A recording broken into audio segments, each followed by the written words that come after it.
Hey guys, how's it going? Kripparrian here. Still traveling, still in LA. I wanted to give you guys some of the highlights for the main reason that I am here. We did the Mechanical Invitational. Call it a tournament if you want, but it's mostly for fun. I tried my best. I didn't want to embarrass myself. There was a large amount of stacked disadvantages. Everyone else who was participating was a legend player. Just about everyone was actually on a professional team, a pro player, and I don't know how it ended up, but my teammate has been playing Hearthstone for 2 days now, and he's been awesome. I got teamed up with BunnyFuFuu, one of the most awesome dudes I've ever hung around. But yeah, what can you expect from someone who's played for 2 days? And then me, who, I play Constructed for like 3 weeks when expansion goes live, and, that's about it. So, we're probably not going to win, right? Well, maybe you should watch the rest of the video. And with this best of 3, for people who do not know, we're just going to be playing Classic Conquest. Have to win with your deck, both of them in this best of 3. And we're going to start things off with Hunter versus Warlock. Now, if you guys missed the pre-game ceremonies, players were allowed to utilize their points to disrupt their opponent or to open packs, right? Do you want to benefit your own team, or do you want to meddle in a very evil way, mischievous manner? To your opponents. And they both chose to disenchant cards. In this case, the Hunter lost Unleash the Hounds, but the Sea Giant lost. That one stings a little bit too. Yeah, this was something that you heard Kripp talking about throughout the course of the entire day. He never wanted to build a deck or craft a card that was a one of or that was too powerful that the deck would have to revolve around. So both of their decks from Where's My PogChamp were kind of avoiding being able to get disenchanted and get wrecked by an evil on-doing from Joust. An evil indeed. If you take a look at it, yes, it's mustaches versus Kate Man, but I gotta be honest, Mike, it looks more like Where's My PogChamp is ready to go to bed with some of their eye masks, getting ready for a nice little nap.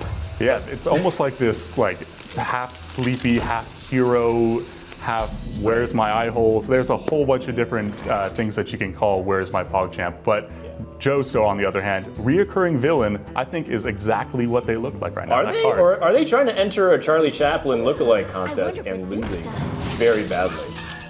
Lots of questions on the mind, but either way, like this Fireworks deck to summon more onto the board. As we mentioned, Sea Giant is disenchanted, which means it's difficult for Where's My PogChamp to counter swing. One of the things that Hunter likes to do in this matchup is to pressure the life total a lot against the Warlock, and it goes both ways in one direction. Hunter deals 2 damage to the Warlock with its hero power, and then Warlock's hero power does 2 damage to itself. So it tends to be a very difficult obstacle to overcome if you lose too much life.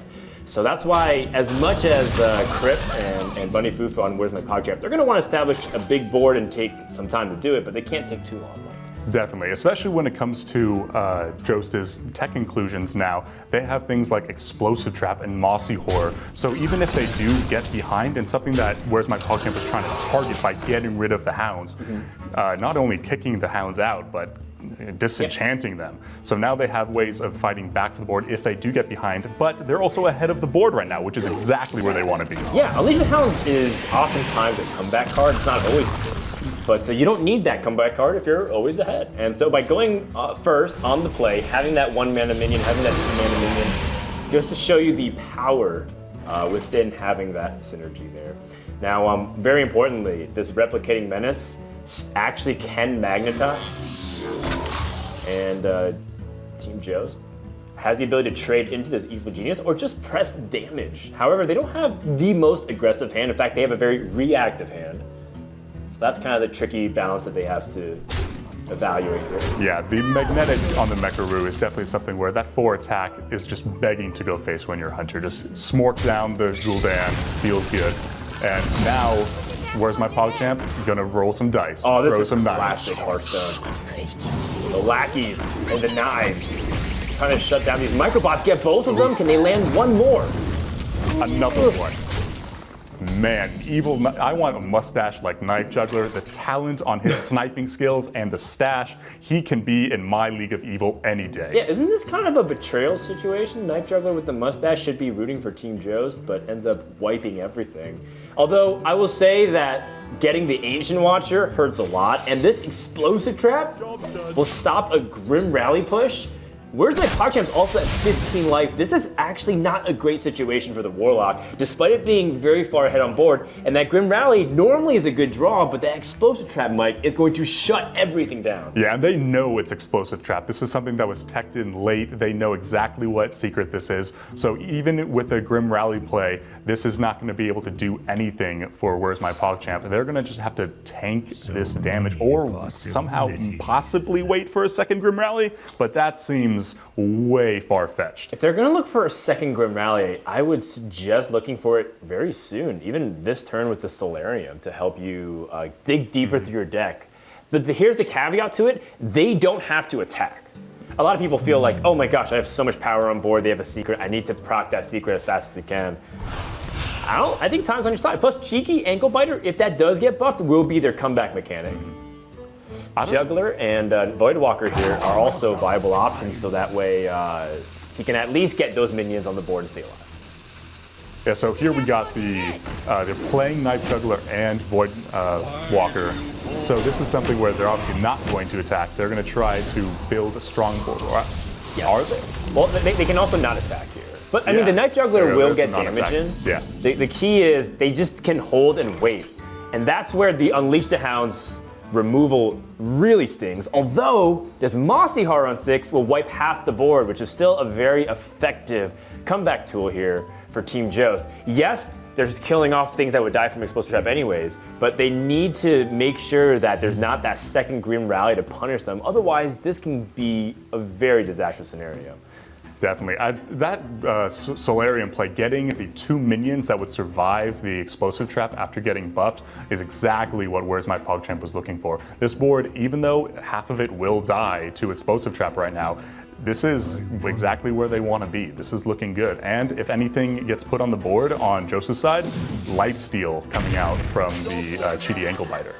Well, they're going to go for a Goblin Bomb preemptively.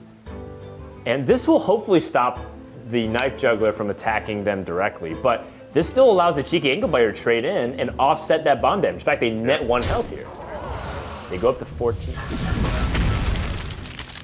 Yeah, definitely a really interesting call where they... Ooh, Explosive Trap is going off. They put down the Scarabée, proccing more Knife Juggles, more minions back on the board, but now that is just another powerful board. However, Jost has the answer.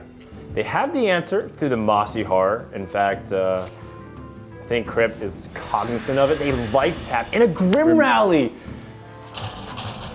That is one of those situations where the order hurts, but the damage here is still very good. Oh man, Missile Launcher. Sure. So if you Mossy Horror, there's still 7 power on the board. The Juggler still survives. The Juggler is enormous. Smashing is fun. I mean, that is just exactly what you have to do. Quick play, no time for the rope. But now, there's nothing too much. We're gonna tap, we're gonna try to find something. Okay, Magic Carpet. Carpet is something. But we're not trading here. We want to, this is turning into a face This race is real quick. completely a race. And I don't think Where's My PogChamp is slowing down. And more importantly, I don't know if Team Jost has a defensive option right now. They're at 5 life. This is so close. They are at 5 life. Oh, Mind Control tech. All right. Spicy. So what can we do here? So Missile Launcher will kill off 3 minions, but you're still gonna, or 4 minions if you trade. with a trade. 3, but you're still dead on board. So Yeah, there was a Venomizer out that could have been drawn to clear the board and set up lethal, but that was unfortunately not drawn. So what do we do here? Mind Control tech for the taunt? For the taunt possibly or the for the Knife Juggler for some procs. 2 out of the 6 options are great. So 1 in 3 times, they'll take it. Because if they take the taunt, they trade into the Knife Juggler, they take the Knife Juggler. Engaging TC-130. Oh, okay. And the Knife Juggler. Hold on. Can play only 1 of these minions Yeah, though. you can't, you still have to shut down the board. They don't have the opportunity to. They needed to land on the taunt. The more I they thought needed the about taunt, it, because they don't have the mana. they don't have the mana or the ability to utilize these mechs. Yeah, we couldn't up the chances of taking exactly what we wanted because of the taunt. So we couldn't trade in with the Mossy Horror either. So this is looking very grim. No, this is 100% death here, I think, for Team Jost. Toast is thinking about every possibility, every interaction, every YouTube video that he's ever typed in all caps for the headline. It's not going to be enough. Valiant effort, though, from Team Jost. I gotta tip my cap because it looked like they really tried to do this without Unleash the Hounds, and you can see how hard it is without it, and why Where's My PogChamp with that disenchant. Very wise decision. That's game 1 victory. So here we have the Token Druid mirror match, and this is a match where it's very much a who can get on the board first, or have an explosive Whispering Woods turn where your opponent just can't answer it. So this is a whole bunch of back and forth, and it's going to be really interesting to see which one comes out on top. This is XChocoBars' favorite deck. Yes, Token Druid, I think, is simultaneously the most overrated and underrated decks in Hearthstone right now, or at least in current meta for Rise of Shadows. When it first came out, it was vastly overrated just because of how much it was punishing other decks. E.V.I.L.est, of course, which we are contractually obligated to weave into every one of our paragraphs whenever we rant for this cast. Yeah, it's definitely a deck that asks the question, so it's like, mwahaha, and deal with this, mwahaha, deal with this. Yes, and everyone is trying to figure out the optimal decks for their slower versions of whatever they're playing, so the Token Druid capitalized on that. However, as time went on, people started saying, you know what, Token Druid's bad. It was only because it was capitalizing on weaker decks. And I think that caused it to become underrated at that point. So it's in a very weird spot where I think the players who are at lower ranks that highly value Token Druid, and they're not necessarily wrong in doing so, but they might like it a little too much. And I think the higher level players don't respect this deck enough, Michael, in my opinion. Yeah, it's definitely a deck with something to prove. Definitely something that fits in with our League of Evil. Right. I'm glad that both of these teams have brought this deck. Right. And there's the turn 4 Whispering Woods, and that's exactly what you're looking for. Make your opponent deal with it. But right now, they're not going to be able to deal with it. They're probably going to play Whispering Woods of their own into probably a swipe. Yes, the swipe here looks very good, but then Toast and Janet also have their Whispering Woods right back. But what's important is that Where's My PogChamp now has the opportunity to climb a little bit further ahead on the board. They also have an alternative instead of going for the swipe to go for a buff with Blessing of the Ancients and try to bait out removal from their opponents. The only problem is that they don't have the reload. So they need to leverage this board as best they can. Normally you would do this if you feel like you have the final say. This entire matchup is very delicately balanced as one of those new mech cards that got buffed and Mulch Muncher arrive on the board. This matchup is delicately balanced based off of who can take the proactive trades that look good for them. Yeah, you saw Where's My PogChamp clear the board because they didn't have the reload like Jost does. They have the things like Forest Aid. They had the second Whispering Woods. They were able to redevelop their board after being cleared, whereas my PogChamp was not in a good position to do that, so they went for the clear play. Yeah, that being said, this is an opportunity for Where's My PogChamp to leverage their board. You know, they have Blessing of the Ancients, which is good with any of their other minions they want to play, or they alternatively could even go for a double buff, but I think in this position they want to utilize the fact that Jost minions are at 1/1 health right now, so they can use their hero power and pick apart the board that way.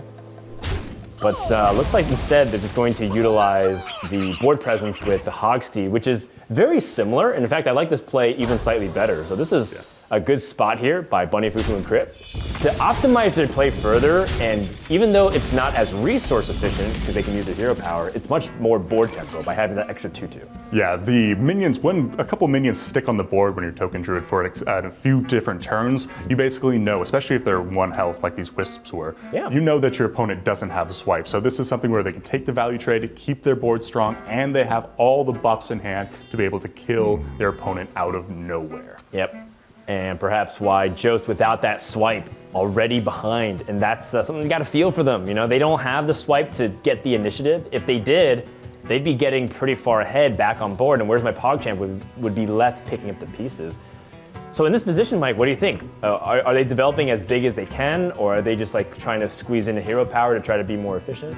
I think when it comes down to it is that when a board from Token Druid is this wide, you have to be afraid of the burst damage. However, you can't always keep playing around that because right when you get into, say, turn 8, turn 9, that's when the Force Aid's coming down and you just can't clear the board constantly when you're the Token Druid in the mirror. So when it comes down to it, you just have to play your cards, get a big board, and hope that your opponent can't kill you out of nowhere. Right. And unfortunately, this, I believe, is the correct play, but I think it's going to make them dead. Savage Roar and Blessing of Legion, 8 plus the 10 from the Savage Roar plus another 4 is 22 damage? Flesh If I count correctly, 8, 10 plus an extra 4 is 22. It is correct. That is devastating. In fact, I'm just going to put their opponents down to 1 health, equivalent to it. Now, the one thing that they have to be afraid of is if Jost has a counter lethal opportunity. Let's say they go all face. How much damage would they have? They would be receiving if their opponent, say, had a Blessing of Ancient Savage right now. Yeah, and they do play around that scenario with the trade with the face. So now they can either take a trade or no, this is 20 damage. This is going face. Yes. So now it's a situation where even if Jost had the best combo possible of like double Savage Roar, they would still be alive. Oh, Evil Cable Rat might be able to give a spell. One last ray of hope. It's not a spell. Okay, they can kill everything except for the Crystallizer. Yep, except for 1 minion, but that is going, actually, Nope, they'll be alive. They'll be alive still. Just However, barely. 2 Cable Rats, their chances of that not producing any damage for Where's My PogChamp is very slim. Yes. And Kripp already has taken off the eye mask. He's already gotten his facial care with his cucumber treatments. Looks like he is ready to go to the spa more than he's ready to carry out his evil mastermind plan. Just a single point of damage to wrap it up. And Kobold Lackey it is! Where's my Kobold? Oh, it's right there. That's gonna be the game. That's the series, and that's the event, Michael. 2-0. Cleaned up. Where's My PogChamp? Proving that they're not the good guys. They are here to join the League of Evil and join us with some super powerful plays. And let's talk about that Unleash the Hounds disenchant. I think that was exactly what they needed to do versus smart. that was the explosive trap. If that could have been Unleash the Hounds. Yes, very good point. I think the Unleash the Hounds was very key for game number 1. Gentlemen, you did it. It was a long, drawn-out day of competition, and what better way to be in the position you are than to have one donning your capes and your masks? How does it feel to walk away already now with Employee of the Month? Oh, we actually won it? He literally did the most evil thing in the day. We're the evilest? You are the most He evil. just let me play the whole game. Gentlemen, you get a chance. Come join me on the I want a couch here. certificate. Oh I'm my taking that home. The Shouldn't it be certificate? employees of the month? Come on, This come have better a not seat. be a novelty check situation. This isn't a novelty check. You guys get to look. You ready? There's 2 of them. No, you can sit on the couch. You can Okay, you can wow. Be comfortable. Okay. You can be comfortable. All right, no, you're my left-hand man. Heck yeah. There we go. So you've got your own Employee of the Month certificate. Congratulations to you. Wait, can we both be Employee of the Month? Yeah, it's employee. You both. It's how it is. All right. Oh, We're defying, and of course, what better way Okay. to be in the situation we are than to make sure that we have a signed picture of the arch villain and all-around cool guy himself, Rafam. he was too busy to show up? That's what I'm here for. Oh, I see. This is what I'm here for. This I'm is the I'm guy. here That's to Rafam. represent him he the in final his boss worst of of the tutorial? wishes. No, that was Illidan. Oh. Yeah. That was my arch nemesis. BunnyFuFuu, you came into this being a new player, but more importantly, you came into this being an eager player. You have officially won your first ever Hearthstone competition and your first appearance. You're 1 for 1. You're a 100% win rate tournament Exactly. Hearthstone player right now. That's not bad. What's your experience been like? Talk to me a little bit about that. It has been, we talked earlier about how the learning curve got a little bit quicker and you were finding out that you were learning the game faster in this competitive setting. What's it been like sitting next to Kripp over the last few hours and kind of going through the games the way you have? The first day I got here, we were in the back room and we had a computer and he goes, hop on. I'm like, you want me to play? I don't know what I'm doing. and then we played for like 3 hours straight. He coached me the whole time, and then I feel like I was an actual beast at Hearthstone. He did beast the practice modes. You got to start somewhere. Yes. Right? Now, as the essential father of BunnyFuFuu over the course of this tournament, do you feel like he has a potentially successful future in the world of Hearthstone? What rank am I currently, and what rank will I be in a week? I think if you play enough, without a doubt, you will hit rank 20. And it may or may not have to do with the fact that you can't lose stars below that rank. How do you feel about that? I think I'll be legend in 2 weeks max. 2 weeks max. Now, you guys have also walked away with E.V.I.L. Employee of the Month. You're gonna hang this one up? Of course. Of course. Yeah, dude. Any last words to the viewers, the fans, the fellow employees of the League of E.V.I.L. out there? Team PogChamp in the chat. I don't know if it was clear enough, but I didn't think I would win. So, woo! Turns out we're pretty good at Hearthstone. Turns out, as you said earlier, if you kill their minions and they don't kill yours, and you have more life when they hit 0, you win.